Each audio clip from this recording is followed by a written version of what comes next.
Dear nursing students, आप लोग कैसे हैं? आई होप अच्छे होंगे। तो आज का हमारा टॉपिक है संपूर्ण बायोलॉजी। आज की वीडियो में हम आपको पूरी बायोलॉजी कंप्लीट कराएंगे विथ आपको पीडीएफ के जरिए। आपको पीडीएफ भी डिस्क्रिप्शन में देंगे जिससे कि आपको बहुत हेल्प मिल सके। तो वीडियो लास्ट तक देखते रहें, इसमें आपकी पूरी बायोलॉजी कंप्लीट हो जाएगी। इसलिए ये हमने खुद से नोट्स बनाया है और इसे मैंने ख़रीदा भी है।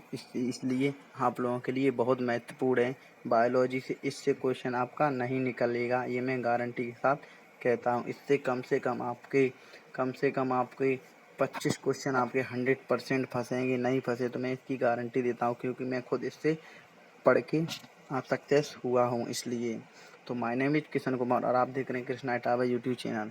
इस चैनल पर आप नए हैं तो और चैनल को सब्सक्राइब नहीं किया है तो प्लीज़ इतनी हेल्प कर दीजिए, चैनल को सब्सक्राइब कर दीजिए जिससे कि हमें सपोर्ट मिले और भी वीडियो बनाने के लिए। और बगल में बेल आइकन को दबा दीजिए जिससे कि मैं नेक्स्ट वीडियो अपलोड करूं तो आप तक तुरंत पहुंचे। वीडियो को लाइक करें, कमेंट करें अच्छा लगे तो, और दोस्तों के साथ शेयर करें जो कि नर्सिंग या फिर और एग्ज़ाम की तैयारी कर रहे हैं। तो चलिए वीडियो स्टार्ट करते हैं। तो यहाँ पर संपूर्ण ज्ञान है, पूरी बायोलॉजी का संपूर्ण ज्ञान यहाँ पर दे रखा है। ये एक नोट्स बुक है जो कि टोटल 38 पेजों की है, जिसकी मैं डिस्क्रिप्शन में पीडीएफ आपको दे दूंगा। 3-4 आपको बुक्स दे दूंगा, 3-4 बुक्स की पीडीएफ की लिंक दे दूंगा जहाँ से आप फ्री में डाउनलोड कर सकते हैं। उसमें कोई आपको चार्ज नहीं देना आपको पड़ेगा। तो चलिए वीडियो हम करते हैं स्टार्ट। तो यहाँ पर फर्स्ट क्वेश्चन पूछ रहा है, शरीर में एक ऐसा तंत्र जो वाहिक उत्पन्नों का शरीर का एहसास करवाता है और उसके फलस्वरूप प्रतिक्रिया करता है, वह क्या कहलाता है? तंत्रिका तंत्र। आपको क्वेश्चन कुछ इस प्रकार एमसीक्यू के क्वेश्चन आते हैं, आप लोगों को पता है एमसीक्यू एस के क्वेश्चन आते हैं। आपको इस प्रकार से पढ़ने हैं और उसके बाद आपको एमसीक्यू में जो उनसे गलत होंगे आपको गलत को छोड़ देना है और सही पर टिक करना है। सेकंड क्वेश्चन इसमें पूछ रहा है, तंत्रिका तंत्र की आधारीय स्नातक एवं क्रियात्मक इकाई न्यूरॉन होती है। न्यूरॉन, यहाँ पर ये क्वेश्चन बिल्कुल सत्य है, जो कि आधारीय संरचनात्मक और क्रियात्मक इकाई होती है न्यूरॉन। अब चलते हैं क्वेश्चन नंबर 3 की तरफ। हम कुछ एग्जाम्पल में आपको बता रहे हैं क्योंकि 48 पेज हैं। हम आपको इस वीडियो में 48 पेज तो आपको पूरे पढ़ा नहीं पाएंगे, इसलिए आपको हम सिर्फ मेन टॉपिक पढ़ा दे रहे हैं। इसके बाद आप लोग पीडीएफ के जरिए आप प्रिंट या फोटो कॉपी निकलवा कर आप लोग डाउनलोड कर लीजिए। तो चलिए हम क्वेश्चन को स्टार्ट करते हैं। तो शरीर सबसे कम पुनर्गठन की क्षमता तंत्रिका कोशिका या मस्तिष्क कोशिका की होती है। यहाँ पर है पुनर्गठन की क्षमता सबसे कम किसकी होती है? तंत्रिका कोशिका और मस्तिष्क कोशिका की होती है। और नेक्स्ट क्वेश्चन है, शरीर सबसे अधिक पुनरुद्ध भवन की क्षमता कहाँ पर उपस्थित होती है? यकृत की कोशिका में उपस्थित होती है पुनरुद्ध भवन। ऐसे क्वेश्चन पूछे जा सकते हैं। अब ये आपको नोट करना है। यहाँ पर मेन क्वेश्चन यहाँ पर मेन है, ये हम आपको अभी रेड आइकन में आपको दिखा रहे हैं। ये है नोट्स, यहाँ पर लिखा है, ये नोट कर लीजिए। यकृत को शरीर की जैव रासायनिक फैक्ट्री भी कहते हैं और यकृत मानव की सबसे बड़ी ग्रंथि भी है। यहाँ पर इससे 2 क्वेश्चन बनते हैं जिसे आप लोग यहाँ पर याद करनी। जैव रासायनिक फैक्ट्री किसको कहते हैं? ऐसे ऑप्शन आपको क्वेश्चन पूछा जाएगा, उसमें आपको यकृत एक ऑप्शन दिया जाएगा, वहाँ से आपको सही करना है। अब इम्पोर्टेंट ये है, ज़्यादा शराब या अल्कोहल का सेवन करने से कौन सा रोग हो जाता है? उसे कहते हैं सिरोसिन रोग कहते हैं, सिरोसिन। अब चलते हैं कुछ इस प्रकार तंत्रिका तंत्र। यहाँ पर आपको इस प्रकार तंत्रिका तंत्र डाल लेनी, उसे 2 भाग में डिवाइड करनी है। एक केंद्रीय तंत्रिका तंत्र और दूसरा है परदमी तंत्रिका तंत्र, और बीच में कर लेना है स्वायत्त तंत्रिका तंत्र। और जो केंद्रीय तंत्रिका तंत्र में उपस्थित होते हैं मस्तिष्क और मेरुरज्जु। मस्तिष्क में होता है कपालीय तंत्रिका तंत्र और मेरुरज्जु में होती है मेघ तंत्रिकाएं। और जो कपालीय तंत्रिका तंत्र होती हैं वो होती हैं 12 जोड़ी, और मेरु होती हैं मेरु तंत्रिकाएं 31 जोड़ी। ध्यान रखिए, आप लोगों को याद है। अब आते हैं हम आपकी ब्रेन की बात करते हैं, जिसे हिंदी में मस्तिष्क कहते हैं हमारे शरीर के। जो ऊपर का ये भाग देख रहे हैं इसे कहते हैं प्रमस्तिष्क, जो कि 2/3 भाग का होता है और इसमें कुछ हाइपोथैलेमस ग्लैंड पाई जाती है।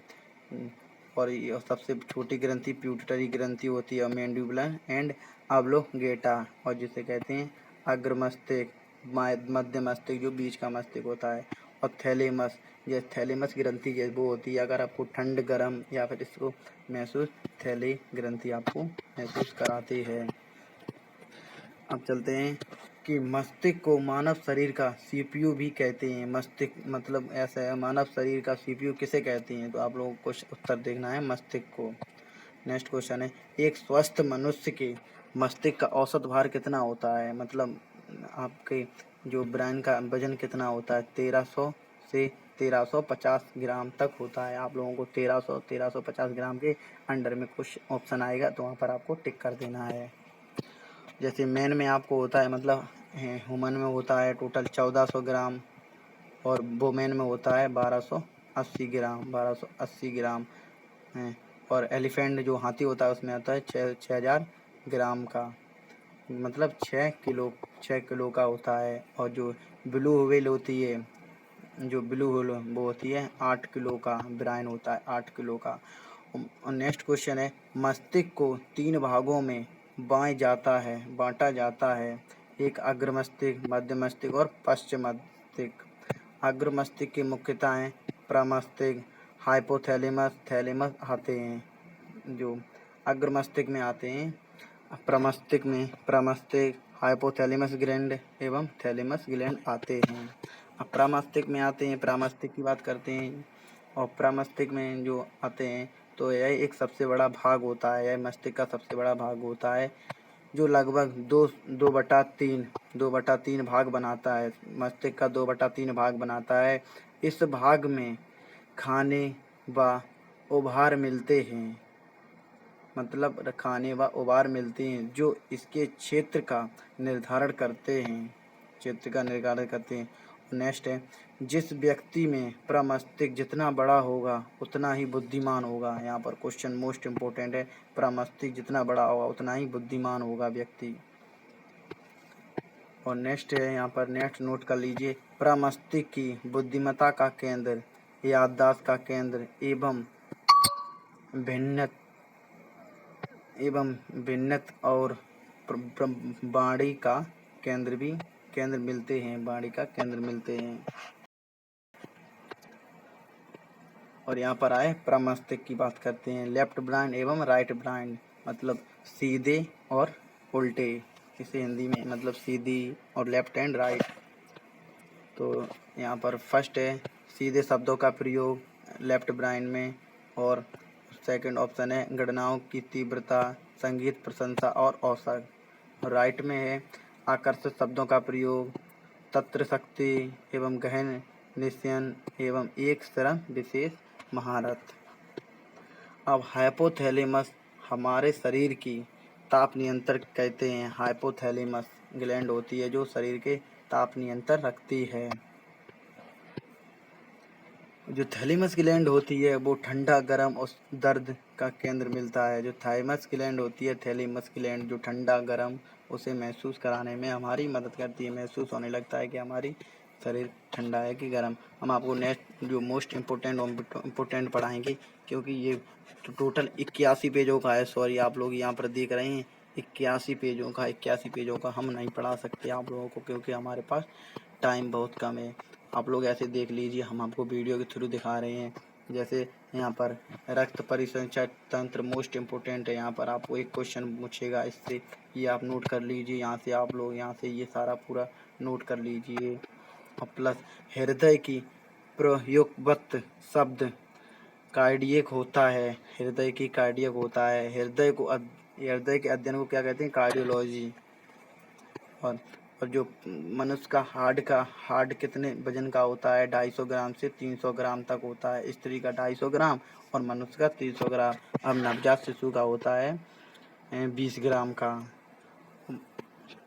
और शरीर जो तो आपको पता ही है कि हमारे हार्ट में टोटल 4 चैम्बर्स होते हैं, और जबकि जैसे आपको मछली के देखें तो मछली में आपको 2 कोष्ठक होते हैं और मेढक में 3 कोष्ठक होते हैं और घड़ियाल एवं मगरमच्छ इसमें 4 होते हैं और स्तनधारियों में 4 होते हैं, 4 मतलब 4 कोष्ठक होते हैं।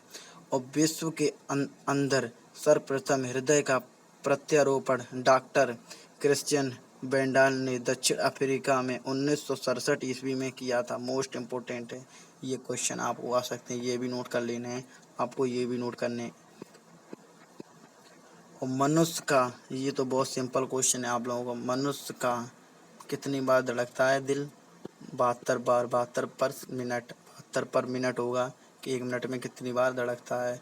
और नवजात शिशु का 160 बार, और 1 माह के शिशु का होता है 100 बार, मतलब 1 महीने का जो शिशु होता है उसका धड़कने लगता है 100 बार। और सामान्य मनुष्य हृदय की एक धड़कन लगभग 70 ml रक्त पंपिंग करता है, 70 ml। आप लोग ये भी क्वेश्चन आपको पूछ सकता है कि 1 मिनट में कितना ब्लड फ्लो करता है, तो 70 ml। और जबकि 1 मिनट में 5 लीटर रक्त आपका पूरा बॉडी में पहुंचा देता है, हार्ट का काम होता है।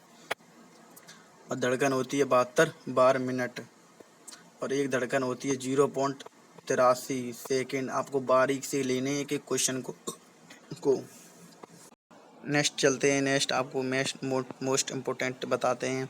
और रक्त का वाहिका आपको यहाँ नोट कर लेनी है, ये भी नोट कर लेनी है, ये सब कुछ आपको नोट कर लेनी है। जैसे O2 ज़्यादा कम सब कुछ आपको याद करना है यहाँ पर। हाँ, आपको इससे क्वेश्चन आपको मिलेगा एक, सामान्य मनुष्य का रक्तचाप मतलब जो ब्लड मतलब BP होता है वो 120 से 80 होता है, 80 mm पर हाई हाई हाई होता है, जो कि इससे ये भी क्वेश्चन आ सकता है, ये भी आ सकता है। और कुछ हम आपको PDF दिखाते हैं क्योंकि इसमें वीडियो ज़्यादा लंबा हो रहा है। एक ये PDF है और एक हम PDF की लिंक और डिस्क्रिप्शन में देंगे, उसका हम आपको व्यू दिखाते हैं। और सेकंड PDF ये है, ये भी, इसकी भी लिंक आपको डिस्क्रिप्शन में दे दूंगा जहाँ से आप लोग डाउनलोड कर सकते हैं। ये बिल्कुल फ्री है, ये मैंने खुद अपने पैसों से खरीद कर आप लोगों के लिए मंगवाई है और आप लोग यहाँ से याद कर लीजिए। यहाँ पर ये लिखा है साइंस नोट्स बाय अनिल खड़िया पार्ट 1, बायोलॉजी का मोस्ट इम्पोर्टेंट है। यहाँ से आप लोग देख सकते हैं, ये देखो, बायोलॉजी 2 भागों में बटी है, आप लोगों को पता होना चाहिए। आप लोग बायोलॉजी स्टूडेंट जिसे जूलॉजी और बॉटनी में इसे प्राणी विज्ञान और वनस्पति विज्ञान कहते हैं। बायो का अर्थ है लाइफ और लाइफ का हिंदी में जीवन, और लॉजी का है लॉगस एवं स्टडी का अध्ययन है, स्टडी का हिंदी क्या है अध्ययन। तो बायोलॉजी वह विज्ञान की शाखा है जिसके अंतर्गत जीवधारियों का अध्ययन किया जाता है। जो जीवधारियों के शब्द सर्वप्रथम लेगमार्क और गैब्रिनर्स ने 1801 ईस्वी में किया था। यहाँ पर आपको ये नोट कर लेना है। और इसमें जीव विज्ञान के प्राणी विज्ञान के अरस्तु जनक कहा जाता है, जिन्होंने सर्वप्रथम पौधों एवं जंतुओं के विभिन्न पक्षियों के विषय से प्रचार प्रकट किया था। और वनस्पति विज्ञान के थियोफ्रेटस जनक कहा जाता है। आप लोग ये भी याद करने हैं ना, इससे क्वेश्चन आपको बनेंगे। और विज्ञान की शाखाएं आपको ये सारी रट लेनी है, ये सारी रट लेनी है। जैसे मछलियों के अध्ययन को क्या कहते हैं, एचथियोलॉजी, और कीटों के अध्ययन एनाटोमिलॉजी, सर्पों के अध्ययन को एफियोलॉजी, एनाटॉमी, ऐसे सारे आपको याद करने हैं ये वाले। ये आप इसकी भी डिस्क्रिप्शन में लिंक दे दूंगा यहाँ पर दुनामकीकरण, ये मोस्ट इम्पोर्टेंट है, ये आप लोग देख रहे हैं, ये आप लोग अच्छे से यहाँ पर रक्त का थपका यहाँ पर देख रहा है, रक्त ब्लड क्लॉटिंग, थम्बोप्लास्टिक एंड प्रोथ्रोम्बिक एंड थ्रोम्बिक, ये सारे सबको हेपरिन एक ऐसी एंजाइम होता है जो रक्त को बनने से रोकता है, रक्त का थक्का बनने से रोकता है। जैसे आप कट जाते हैं तो वहाँ पर थक्का जम जाता है थोड़ी देर में, तो उसका जिसका निर्माण यकृत में होता है, ये पेरिन का निर्माण होता है यकृत में। ये ब्लड ग्रुप है, ब्लड ग्रुप से एक क्वेश्चन आएगा। और एक क्वेश्चन आपको आएगा जनजाति पीढ़ी दर पीढ़ी P1, वो आपको पीढ़ी दर पीढ़ी F1 F2, ये आपको 100% आपको इससे भी क्वेश्चन आपको नर्सिंग में पूछा जा सकता है, कोई भी पैरामेडिकल एग्जाम हो उसमें भी पूछा जा सकता है। और यहाँ पर ये आपको मोस्ट इम्पोर्टेंट है, ये वाला रक्त समूह O को सर्वदाता होता है। ये सिर्फ ये इजी है, इजी, बहुत इजी। आपको ये प्रिपरेशन कर लेनी है, आपको पूरी रट लेनी है। उसके बाद हम एक दिन आपका टेस्ट लेंगे, फिर आपको अच्छे से प्रोवाइड देखिए आपको कितना सीखा कितना नहीं सीखा, फिर आपकी तैयारी। हमारा लक्ष्य है कि आपका सिलेक्शन हो जाए जहाँ आप चाहते हैं। तो हमारे ग्रुप को ज्वाइन कर लीजिए, अगर ज्वाइन नहीं किया है वहाँ पर हम आपको PDF सेंड कर देंगे अगर आप डाउनलोड नहीं कर सकते हैं तो।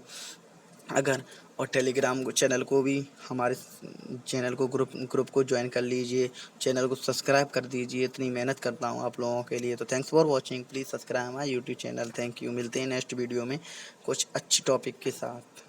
आज के लिए सिर्फ इतना ही। तो thanks for watching, please subscribe my YouTube. Thank you, bye bye.